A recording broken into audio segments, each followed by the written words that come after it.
Supreme court से आ रही बड़ी खबर के साथ प्रदूषण मामले में सुप्रीम सुनवाई आज होनी है। दिल्ली एनसीआर में प्रदूषण का मामला, प्रदूषण को लेकर सुप्रीम कोर्ट में आज सुनवाई होगी और दरअसल ग्राफ को लागू रखने या फिर हटाने पर आज फैसला संभव है।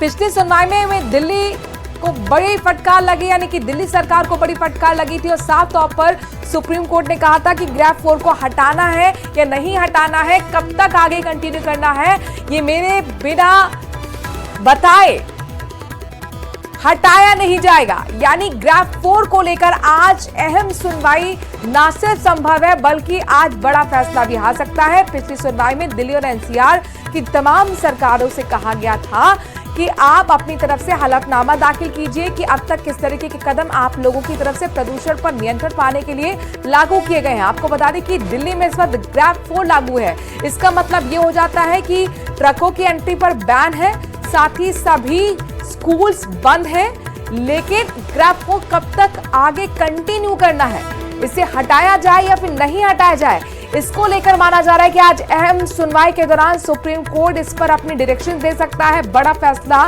दे सकता है। प्रदूषण खतरनाक श्रेणी में पहुंच चुका है, लिहाजा ग्राफ 4 लागू करने के निर्देश सुप्रीम कोर्ट ने दिए थे। पिछली सुनवाई में आपको बताएं कि दिल्ली सरकार को कड़ी फटकार भी लगाई गई थी। इस बड़ी खबर पर लगातार नजर बनी रहेगी। बहरहाल संसद का रुख कर रहे हैं। संसद के शीतकालीन सत्र में हिस्सा लेने के लिए सदस्यों का संसद पहुंचना लगातार जारी है। सबसे पहले संसद पहुंचने वालों में लोकसभा के अध्यक्ष यानी कि लोकसभा के स्पीकर ओम बिरला थे। इसके बाद बीजेपी अध्यक्ष जेपी नड्डा संसद पहुंचे। कुछ देर पहले कांग्रेस अध्यक्ष मल्लिकार्जुन खड़गे भी संसद के लिए निकले हैं। तस्वीरें आपको दिखाने लगातार पहुंचने का सिलसिला सांसदों का जारी है और ठीक 11 बजे संसद की कार्रवाई शुरू होगी। दोनों सत्रों का संयुक्त संबोधन आज होगा राष्ट्रपति की तरफ से। दरअसल शीतकालीन सत्र की आज शुरुआत होती है और यही एक परंपरा है कि जब किसी सत्र की शुरुआत होती है तो पहले दिन दोनों सत्र यानी कि जो निचला सदन है और उच्च सदन यानी लोकसभा और राज्यसभा दोनों सत्र के संयुक्त को संबोधित करती हैं राष्ट्रपति द्रौपदी मुर्मू। कुछ ही देर में संबोधित करेंगे, लेकिन उससे पहले प्रधानमंत्री नरेंद्र मोदी जब संसद पहुंचे शीतकालीन सत्र की शुरुआत से पहले उन्होंने विपक्ष पर करारा वार किया है। कहा है कि 80 बार से ज्यादा जिनको नकारा गया वो हुड़दंग करते हैं और वो अपने राजनीतिक स्वार्थ के चलते संसद को कंट्रोल करने की कोशिश करते हैं। आपको बता दें कि विपक्ष के तेवर बेहद कड़े हैं।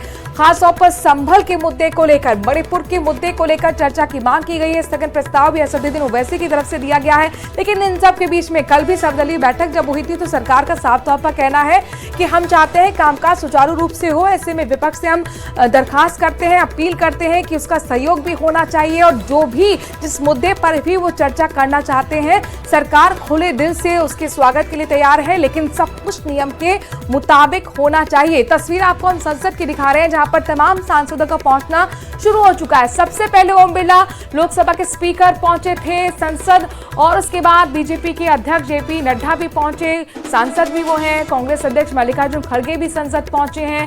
बताया जा रहा है कि निकल गए हैं, कुछ ही देर में पहुंचने वाले हैं। तमाम सांसदों का पहुंचने का सिलसिला जारी है। आपको बता दें कि शीतकालीन सत्र के हंगामेदार रहने की पूरी संभावना है। 5 नए कानून समेत 15 विधेयक सरकार ला सकती है। आज कार्यसूची में भी कई विधेयक हैं, जिसमें सबसे ज्यादा जिस पर निगाह टिकी है वो है वक्फ संशोधन विधेयक, जिसमें साफ तौर पर यहाँ विपक्ष का कहना है कि आखिरकार ये विधेयक कैसे पारित हो सकता है। जिस तरीके के कड़े तेवर है सरकार के लिए भी चुनौती बनी है कि आखिरकार किस तरीके से विपक्ष को साधा जाए, चूंकि विपक्ष का साफ तौर पर कहना है कि जब तक जेपीसी की रिपोर्ट यहां पर नहीं आ जाती तब तक कैसे बिना चर्चा के पारित ये विधेयक हो सकता है।